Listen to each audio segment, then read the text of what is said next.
I think we're at the end of the beginning. I think the meat of the bull market is going to happen in, mid 2026 to mid 2027. So this is just the digestion phase. The correction that we've had in Bitcoin is very natural, very healthy. Actually, not that bad relative to the other corrections during bull markets I've experienced. I think crypto is going to chop a bit in the $80,000 to $100,000 range for Bitcoin.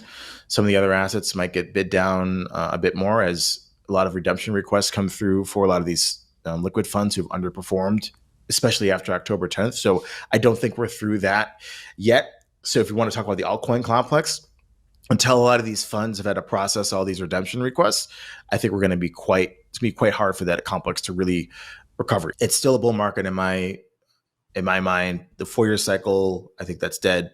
We're in an extended cycle. Don't know how long it's going to last, but I would say Q1 is I'll start feeling better. The crypto market right now is a reset. Prices pulled back, altcoins are cleansing, and the noise from earlier this year has finally faded. People who bought tokens chasing a quick rally are now being forced to rethink their strategies by the day. Major coins that were hyped too early are instead sitting 80% below their peaks, and now reality is setting in. All the talk about pro-crypto regulations and political support has not mattered yet because real cycles take time to unfold. Bitcoin is holding a range that feels boring but incredibly strong. Meanwhile, the rest of the market is flushing out weak hands. Retail traders who jumped in thinking it was altcoin season are now learning hard lessons about market timing. Even big crypto funds are processing waves of investors rotating capital and repositioning. The hype around new laws and government backing was never the real driver. Liquidity always moves the needle when people least expect it. Meanwhile, Arthur Hayes says this is far from the end for crypto. He is delivering a message most people are ignoring. He says he doesn't care about politicians or regulations. He cares about one thing: money printing. Hayes says the Federal Reserve just launched a massive liquidity program, but they are disguising it under a boring name so nobody pays attention. And he is also saying something brutally honest about altcoins. Most of them were never meant to last, and the recent crash simply cleared the path for Bitcoin. Let's watch more clips from Arthur Hayes' interview and go deeper into what this really means. Don't forget to like, subscribe, and turn on notifications for more in-depth crypto breakdowns. Thanks for being here again. Enjoy the rest of the video. I think we're at the end of the beginning. I think the meat of the bull market is going to happen in, mid 2026 to mid 2027. So this is just the digestion phase. The correction that we've had in Bitcoin is very natural, very healthy. Actually, not that bad relative to the other corrections during bull markets I've experienced in the other cycles that I've been around for. So I'm super excited. I think that central banks are going to pivot to massive easing starting in next year, and led by the Federal Reserve, who kicked it off at the recent meeting with the Reserve Management Program, which I believe is a massive unlimited QE program that they're trying to sneak through without anybody noticing. So I think that the Fed and politicians face the jaws of, on one hand, inflation. They have to do something about it because it drives income inequality, at least in a democratic system like the United States. The incumbent party usually gets voted out of office if there is inflation. But on the other hand, the incumbent party can't have a recession. BCA Research published an interesting chart in a political essay that they wrote yesterday, the day before, about the odds of the incumbent party or someone from the incumbent party winning a presidential election, whether there's a recession the year or the year preceding the election. And if everything's going well, the incumbent has about a 65% chance of winning, or 65 to 70% chance of winning an election. If you have recession during a calendar election year, it drops down to like 30 something percent. And if you have gasoline inflation, it's something like 30% chance of winning if you're the incumbent. So Trump can't have a recession, otherwise JD Vance loses and his political ticket loses. Although, on the other hand, he can't run the economy so hot that it causes all this inflation that the median voter says, "No, what? I want the other side." and then they lose that way too. So you kind of have to find this middle ground. And the Fed is seen as, they think they're independent, but I think the average person says, okay, well, they are just the government. The government is the Republicans. And so if the Fed is doing what we think is money printing that we know leads to inflation, it's the Republicans' fault. Regardless of whether that is true or not, doesn't really matter. This is what the median voter thinks. So if the Fed has to sponsor the financial asset inflation to keep the US economy running, but sort of absolve themselves of responsibility, then they have to change the name of these programs and obfuscate what they're actually doing so that the average person has no clue what this means. Like, what does reserve management program mean to the median voter? So it doesn't mean anything to them. Yeah. But after almost 20 years of quantitative easing, everybody knows that quantitative easing means money printing.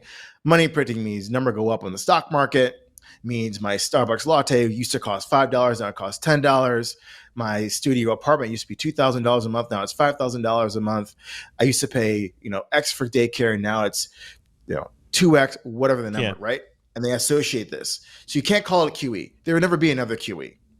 Even if you do this exact same thing, they'll call it something different because the voter associates QE with money printing. Money printing means inflation. I mean, I don't look at CPI numbers, unemployment numbers, any of that stuff. It doesn't really matter, in my opinion, to whether or not the Fed or any other central bank prints money or doesn't print money. They'll use one of those statistics to whatever the number is, they will use it to bolster their argument. If the unemployment rate is too high, it's, oh no, the second derivative is changing and going down, therefore we need to ease.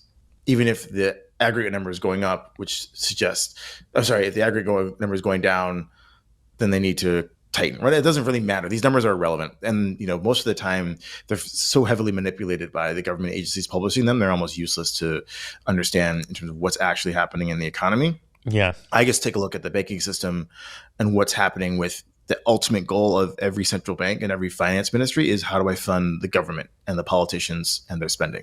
Yeah. And so the Fed is a reactionary institution to what the Treasury does. The Treasury is a reactionary institution to what the elected politicians do. And what do the elected politicians do? And what have they done since, let's just, talk about since COVID? They spent a ton of money and they haven't raised taxes enough to cover the spending. And so the Treasury has to issue more and more debt.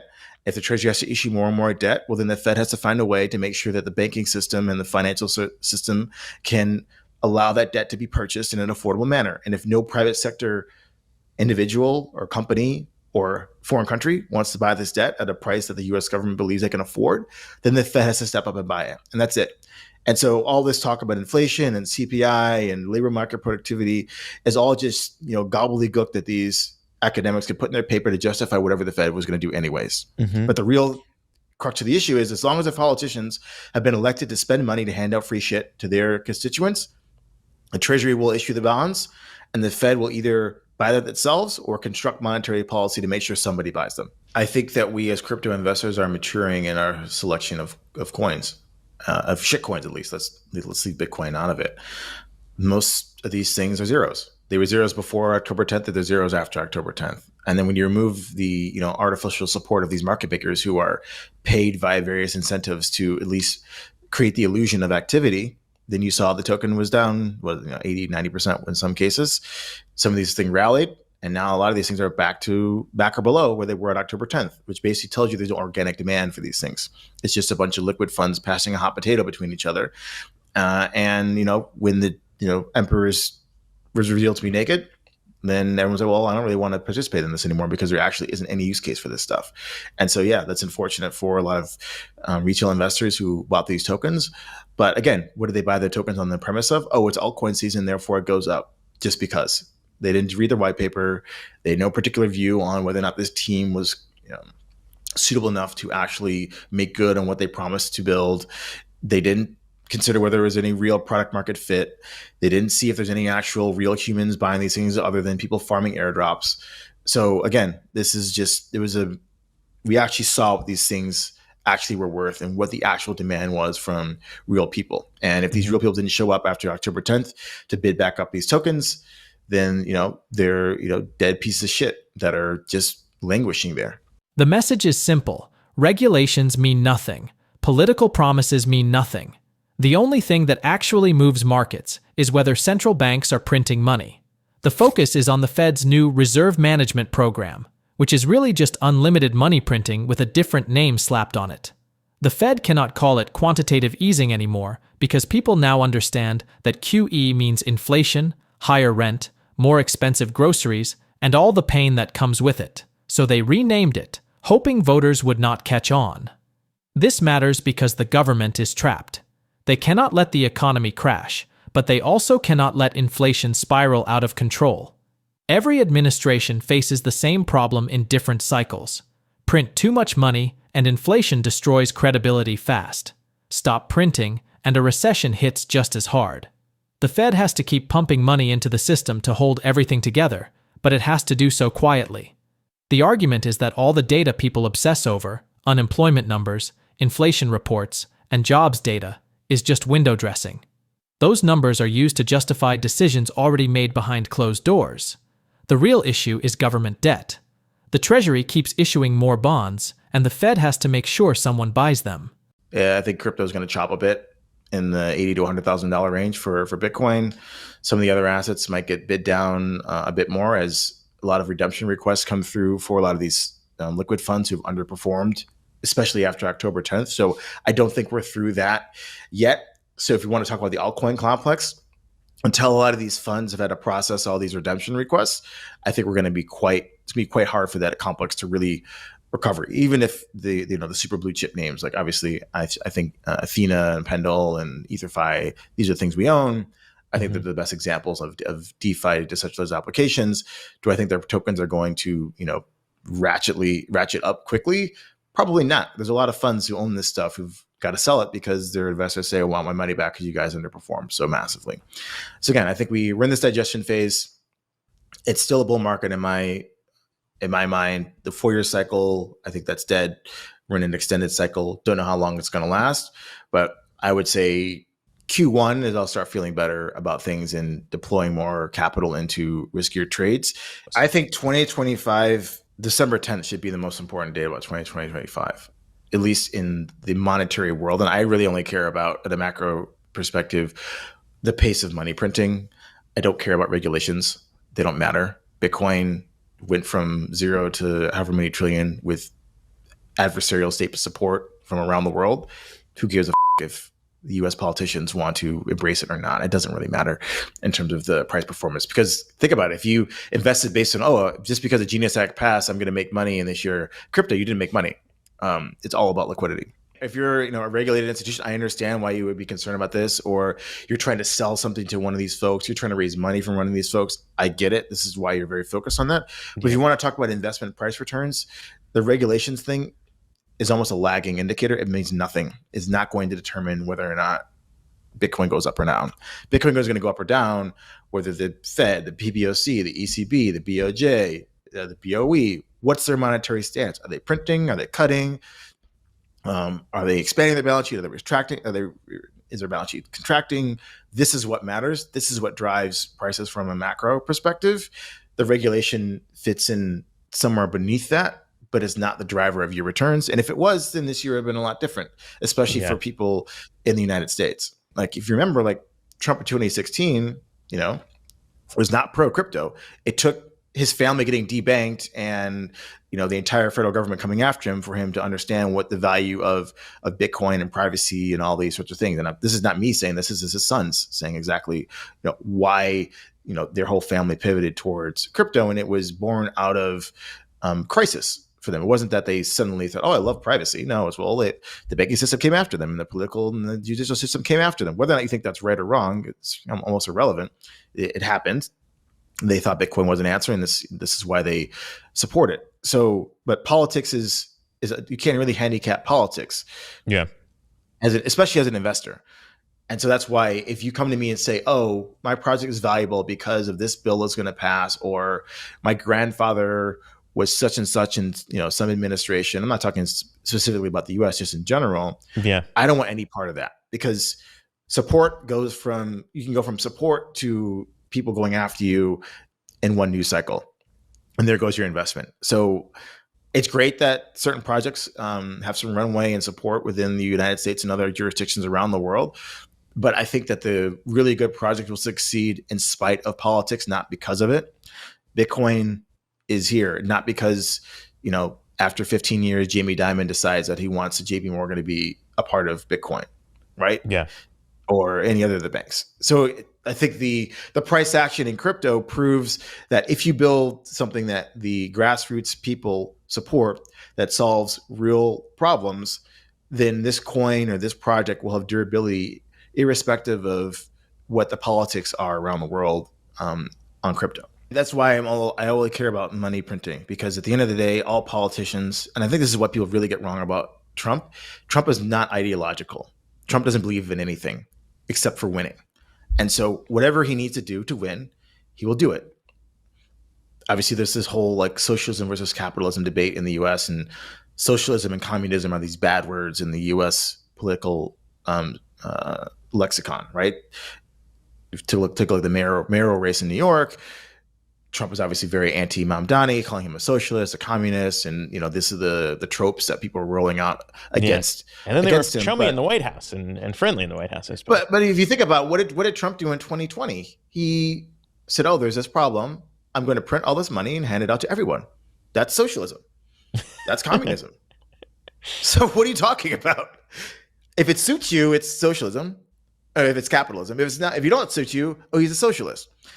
Every politician in the United States, and I say every country, because every country in this world runs the same economic program, a fractional reserve banking system that backs up a Keynesian belief of how government economies should work. Whether you're the United States on one end of the political spectrum or you're China on the other, we all run the same system. Yes, there's some variations about it, but it's all the same. And so to say that somebody's a capitalist or a socialist, you're not looking at how the government is funding itself. Social welfare in the U.S. is more than in China. If you want to talk about welfare and socialism, if you are a poor person in China, you do not get a lot of support, and this is why consumption is such a low percentage of GDP.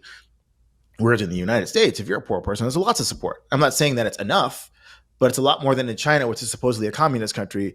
The United States was supposedly a capitalist country, and so these isms and these ists that we bandy about as ways to denigrate people don't belie the fact of what actually is happening under the hood. Is that the entire global economy is the same with different variations around the mean. Many altcoins were weak long before October 10th and remain weak today. The crash simply stripped away artificial support, revealing what had always been there. There were no real users, no organic demand, just market makers rotating tokens to create the illusion of activity. When that manufactured volume vanished, the tokens imploded. And now many of them are trading even lower than they were before people convinced themselves a recovery had begun. What is changing is investor behavior. Crypto investors are finally maturing. They are starting to separate real networks from empty narratives. One rare example often mentioned is Hyperliquid, a project that actually has users, generates revenue, and returns value to participants. But even strong platforms are not immune to pressure. Competing decentralized exchanges like Lighter are improving quickly, forcing the market to ask harder questions about fee structures and who truly benefits long-term. This does not mean crypto is finished. It looks more like a reset, painful but necessary, before the next real expansion phase begins. The expectation is that the largest gains arrive between mid-2026 and mid-2027, once central banks fully pivot and inject fresh liquidity into the system. Until then, Bitcoin is likely to range between $80,000 and $100,000, while altcoins continue to suffer as funds sell assets to meet redemption pressure. Another major theme quietly emerging is privacy. Assets like Zcash have started showing relative strength. Still, nothing looks like an obvious bargain right now. With the year ending and tax season approaching, most experienced capital is staying patient, waiting for early 2026 before making aggressive moves. What stands out in this perspective, echoed once by Hayes, is a total rejection of political theater. Crypto does not need government approval to survive. Bitcoin grew for 15 years without help, and it will continue growing regardless of what politicians say or promise. Betting on political support has always been dangerous because politicians shift positions based on donors, not conviction. The conclusion remains straightforward.